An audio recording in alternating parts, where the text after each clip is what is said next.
리바이든 내용이 첫 번째 시작이 이제 자연 상태로 시작해요. 자연 상태라는 개념을 저번에 한번 비문학 문제 풀었다가 혼났어요. 이 자연 상태를 홉스의 자연 상태, 그러면 로크의 자연 상태, 그럼 루소의 자연 상태, 니체의 자연 상태까지 자연 상태라는 게 개념부터 먼저 확실하게 알아야 돼. 그리고 나중에 존 롤스의 자연 상태까지. 그 자연 상태라는 게 그게 굉장히 중요한 의미를 가지는 것 같아요. 철학산 아니면은 그 인문사에서 이 자연 상태라는 게 일단 제가 아는 걸로 봐서는 인간이 국가를 만들기 이전 상태, 국가가 탄생되기 이전 상태, 우리가 이제 계약해서 국가를 만들어서 국가의 보호 아래서 우리가 살아나가고 그다음에 전쟁을 하고 이렇게 하는데 국가가 나를 보호하기 이전의 상태가 자연 상태라고 그렇게 들었어요. 그 자연 상태에서는 법칙이 있죠. 법칙이 바로 자연법이라고 들었고, 그리고 그 자연법이라는 것 자체가 토마스 홉스에 따르면 그 자연법이 내가 생존하기 위해서 아무거나 해도 되는 법, 나는 그렇게 알고 있고, 그런데 거기서 자연 상태에서의 자연법 하에서는 이성이 담당한다, 이 말은 내가 잘 이해를 못하겠어요. 어쨌든 토마스 홉스는 자연 상태의 인간은 빈곤하고 그 다음에 배고프고 아프고 힘들고 약하고 언제 죽을지 모르는 상태이고, 아침에 일어나면 우리 엄마 죽어 있고 우리 아빠 죽어 있고 그냥 보호받지 못하는 그런 자연 상태. 그래서 그거를 내가 살기 위해서는 다른 사람 걸 빼앗아야 되고, 또 다른 사람이 살기 위해서 내 걸 빼앗아야 되고, 그러다 보니까 이걸 만인의 만인에 대한 투쟁이라고 해서 그 유명한 그 말이 나왔고, 토마스 홉스는 이제 자연 상태의 인간은 만인 투쟁, 그런 상태이기 때문에 그 상태에서 내가 할 수 있는 모든 생존을 위한 그게 자연법이라는 거고, 그 자연법의 중심에 드는 입법자는 이성이다 라는데, 제가 말한 게 맞는지? 네, 맞습니다. 근데 그 이성이라는 게 무슨 이성을 말하는 거예요? 일단 근데 홉스는 그 이성에 대해서 크게 신뢰하지는 않아. 그러니까 이렇게 하는 겁니다. 홉스 입장에서는 이 사회계약은 항상 이제 두 단계, 투 스텝을 거쳐야 돼. 첫 번째 단계는 그 사회를 구성하고 있는 사람들이 이제 자율적으로 우리 싸우지 말고 잘 지내자. 국가 만들기 전에? 네, 그렇죠. 국가 만들기 전에 자연 상태, 오케이. 잘 지내자. 이렇게 했을 때의 입법자는 이성이. 우리가 이성에 의해서 우리가 잘 지내기로 하자 라고 했는데, 홉스가 봤을 때는 인간은 그런 존재가 아닌 거예요. 인간은 뭐 그렇게 해놓고 뭐 뒤에서 칼 찌르고 이런 존재니까 이게 원 스텝이고, 그러니까 다시 말해 자연법이라는 것은 이성에 따라 가장 이상적일 때는 이성에 따라 행동하는 인간이라는 가정을 두고 한다는 거네요. 네, 그렇죠. 근데 토마스 홉스에 따르면은 그렇지 않다. 근데 항상 그 단계를 거치게 두 단계를 거치게 된다는 거죠. 원 스텝은 그래 끝났고, 원 스텝은 이제 그래 끝났는데, 투 스텝은 원 스텝만 있으니까 아무도 이걸 안 지키는 거예요. 그러니까 마치 그런 거예요. 저희가 그 게임 이론에서처럼 개인적인 입장에서 봤을 때 합리적인 선택은 내가 먼저 등에서 칼을 꽂는 게 이게 가장 합리적이에요. 얘가 죽으면 내가 얘 칼 뺏어오는 거, 이게 개인적으로 가장 합리적. 근데 다 그렇게 행동을 하면은 이게 전체적인 합리성은 그게 지켜지지 않는 거예요. 전체적인 합리성은 결국 또 만인에 대한 투정 상태가 되어버리는. 게임 이론 다음에 지금 제수의 딜레마를 말하는 거죠. 네, 맞습니다. 그래서 첫 번째 계약은 항상 두 번째 계약에 의해서 강화되어야 될 필요가 있다. 그 두 번째 계약이 바로 뭐냐면은 약속을 어기는 사람을 강하게 응징할 수 있는 그런 누군가가 위에 한 명 있어서 그 사람이 무서워서라도 내가 이 계약을 지켜야 된다라는 그런 게 꼭 있어야 됐다고 본 거죠. 그렇기 때문에 이 이성만으로는 안 된다. 이걸 믿는다는 건 굉장히 나이브한 상상이고, 나이브가 바보 같은 나쁜 뜻으로 순진하다. 그렇죠. 바보 같은 정도로 순진하는 거죠. 나쁜 뜻으로 순진하다는 거고, 그게 두 번째의 계약에 의해서 그 계약은 이제 우리의 모든 주권을 다 한 사람에게 맡기겠다.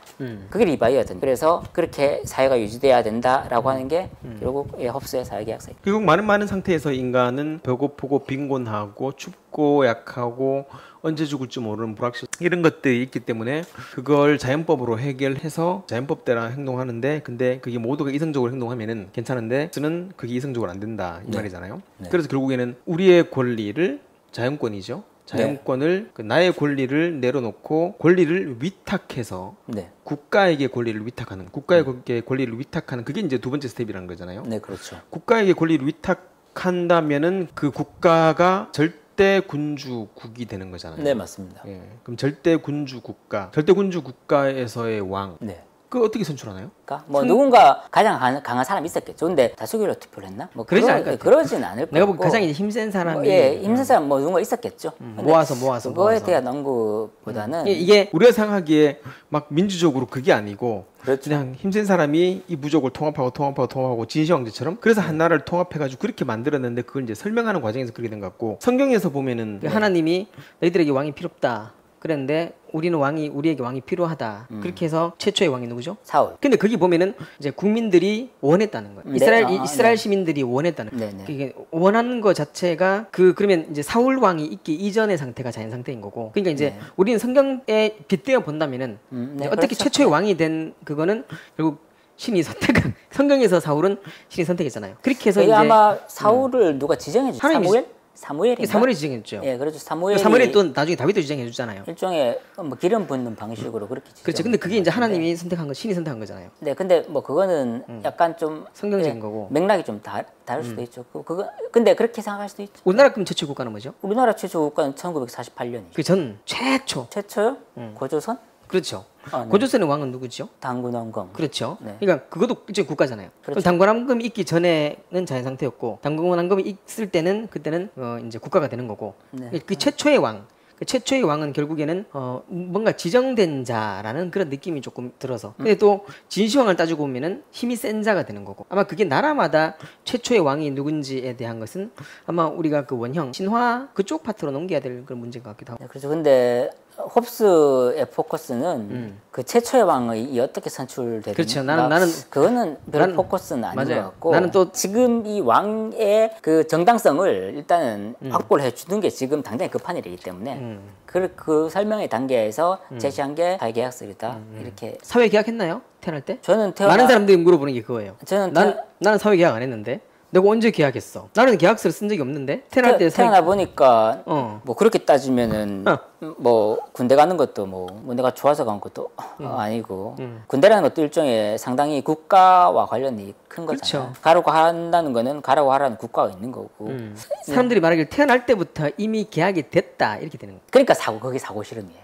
그 사고 실험의 한계라는 게 그런 데 있는 거예요. 오케이, 뭔지 알겠어. 이런 생각을 깊이 들어가는 것은 또 누군가 철학자들이 하고 근데 있겠죠. 요즘에 거기에 대해서 현대 철학에서 많이 반론을 하고 있는 것들이 바로 그런 뭐 라캉이라든가 라캉. 흔히 말하는 그 포스트 모더니즘 계열의 그 철학자들이 얘기하는 게 저 인간이라는 게 그 사람이 뭐 상상계, 뭐 상징계, 실제계 뭐 이렇게 구분을 하는데 결국 하고 싶은 말이 그거예요. 내가 태어나 보니까 이미 다 결정되어 있는 그리고 나는 거기에 그냥 길들여져 있는 거고 내가 처음에 선택한 그런 거는 없는데 근데 그게 그러니까 그런 측면에서 보면은 좀 다르죠. 그 최초의 그 르네상스 시대에 그때 사람들은 어떤 한 개인이 자율적이고 그 자율적인 개인이 나 생각해 보니까 이게 내가 이 권리를 이렇게 계약을 맺어서 위탁하는 게 좋을 것 같다라고 하는데 또 현대 철학자들은 또 그런 점에서 이제 반론을 듣는 거죠. 과연 그렇게 인간이 나는 아닌 것 같은데 나는 그냥 처음에 태어날 때부터 그 어떤 태어나 보니까 질서가 이미 있는 거예요.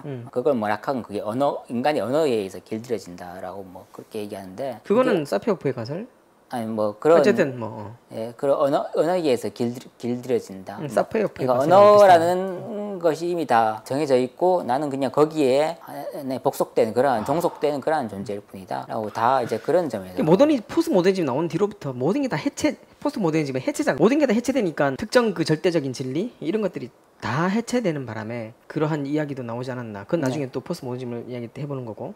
자, 그러면 이제 이게 문제가 되는 거예요. 내 권리를 자연 상태에서의 그 두려움 때문에 많은 투정 상태가 싫어가지고 내 권리를 국가에게 위임과 위탁은 똑같은 단어예요. 네, 뭐 양도한다 이렇게 양도해가지고 근데 그게 이제 로크랑 자꾸 이제 비교돼서 그런 얘기가 나오는 것 같아요. 일단은 들어보세요. 네. 로크 얘기도 할 거니까 양도를 한 뒤에 국가에게 맡기는 거잖아요. 네. 근데 그 국가라는 의미가 왕이에요, 아니면 국가예요? 아니면 똑같은 거예요, 국가가? 리바이어된 그림 보면은 유명한 그 그림. 네. 근데 그 안에 하나 보면 이게 다 사람이잖아요. 사람인데 왕이잖아요. 근데 그 그림 밑에 보면 이제 이 국가의 그 성도 있고 이렇게 돼 있거든요. 성도 있고 집도 있고. 그러면 국가가 왕이라는 거야? 아니면 왕이 따로고 국가는 따로인데 국가를 지배하는 게 왕인 거고. 그러니까 결국은 국가에게 위임하는 거야, 왕에게 위임하는 거야. 근데 그게 이제 내가 사고 실험으로 들어간 건가? 제가 저도 이번에 좀 찾아보면서 알게 된 건데 홉스라는 사람이 그러니까 유물론인데요. 유물론자. 그러니까 유물론으로 따지면은 영혼이라는 게 없다는 거죠. 그러니까 인간은 모두 물질만으로 이루어져 있고 그리고 이거 굉장히 독특한 설명을 봤는데 그렇기 때문에 국가라는 것도 국가를 인조인간으로 봤대요. 그러니까 기계? 바이어던 보면은 약간 로봇처럼 생겼고 일단 사람의 외형은 취하고 있잖아요. 안에 하나 그렇게 기계 톱니바퀴처럼. 맞죠. 그 밑에 부품이죠, 부품. 근데 그 부품이 인간이잖아. 그렇죠. 국민들. 그런 인간으로 이루어진 인조인간이다. 그 부분이 참 독특하다. 그럼 그 그림을 보면은 그 그림 안에 하나가 전부 다 이루어져 가지고 하나가 되는 거잖아요. 네. 그럼 나도 사실 군주라는 거예요? 그건 아니죠. 하나하나 있는 거는 나의 권리를 모두 다 그 사람한테 위탁했다는 의미고. 넘겼다. 예. 군주는 국가니까 국가랑 군주랑 같이 보면 되겠네. 네, 같이 보면 될 그렇게 거고. 그렇게 해서 이제 국가의 권리를 위탁했고 국가는 위탁을 받고 권리를 요구할 수 있다는 거죠. 그러니까 국가가 위해서는 너는 전투를 나가야 되고 국가가 위해서는 너는 그게 절대 군주잖아요. 그렇죠. 근데 왕권 신수와 절대 군주는 그럼 뭔 차이가 있어요? 왕권 신수설 하에서의 군주도 절대 군주고 홉스의 사회계약설 하에서의 군주도 절대 군주. 다 절대 군주. 근데 사람들이 생각을 하잖아요. 근데 무슨 권리로 우리한테 저렇게 군주로서의 우리한테 군림을 하는가라고 궁금해하죠. 당연히 밑에 사람들이. 그거를 정당화해 시켜줄 수 있는 게 홉스 이전에는 중세 시대죠. 중세 시대에는 교황의 권력이 굉장히 강했으니까 기독교 국가였죠. 그러니까 모든 국가가 사실은 기독교 국가였기 때문에 결국 내가 가지고 있는 왕권의 정당성도 신이 내려준 거고. 근데 그게 또 당연하게 받아들여졌던 상황이었던 거죠. 중세. 르네상스 전에는 그랬죠. 예, 중세 사회에서는 워낙에 기독교의 권력이 강했으니까 거기에 대해서 아무도 이의를 제기하지 않은 거죠. 근데 중세가 무너지니까 거기에 대해서 그 당연하다고 생각했던 그 점에 대해서 사람들이 홉스가 왕권 신수설 대신에 어떻게 하면 이 절대 왕정을에 대한 정당성을 보여줄 수 있는 이론이 뭐가 있을까 생각을 한 거죠. 생각을 하다 보니까 이제 사고 시험을 한 거죠. 토마스 홉스는 절대 왕권을 계속 유지해 네, 나가야 한다는 맞습니다. 거잖아요. 네, 맞습니다. 근데 문제는 그 전에 왕권 신수가 너무 타락했다는 거죠. 제가 알기로는 토마스 홉스는 왕권 신수는 반대했는데 절대 군주는 찬성했다 이렇게 알고 있거든요. 왕권 신수설은 그러니까 반대했다. 왕권 신수의 의미는 뭐냐면은 그러니까 그 전에 이제 뭐 왕들 프랑스의 누구 그리고 프랑스 뭐 혁명 이전에 뭐 많잖아요. 네. 왕들이 전부 다 자기 맘대로 그러니까 왕은 아무리 국민에게 잘못을 해도 사과할 필요가 없다. 왕은 오직 신에게만 사과를 하고 내가 사람을 지나가다가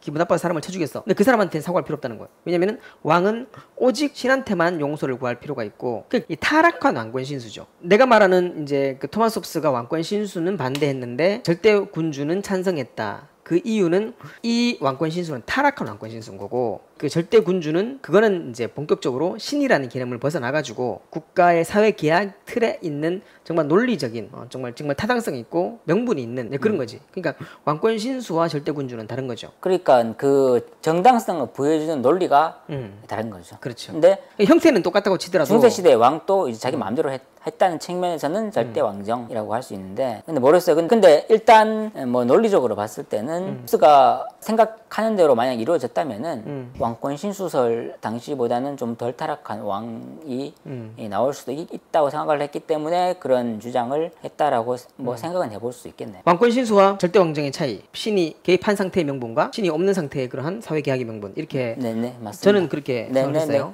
그러면 이제 우리가 어떤 리바이든이 사실 리워야단이라고 욥기에 나오는 거, 지구상 하나님이 창조한 지구상의 가장 강력한 그 생물, 바닷속의 생물인데. 그 누구도 이길 수 없는 그 생물 그걸 이제 뭐 이오야단인데 그게 리바이어던이라고 발음되는데 그 절대 군주에게 대항하면 어떻게 되는 거예요? 대항할 수 없죠. 대항하게 되면 그거는 뭐 잔혹하게 그렇게 처형 예, 그렇게 해도 아무 말 할 수 없고 그럼 그거는 폭동이고 구테타니까 그렇죠. 반란인 거죠. 예, 그렇죠. 박근혜 사건 때 촛불 집회잖아요. 리바이어던에 따르면 우리는 어떻게 돼요? 그거는 용서할 수 없는 행. 자 그러면 존 로크로 들어옵시다. 이제 여기까지가 토마스 홉스의 절대 군주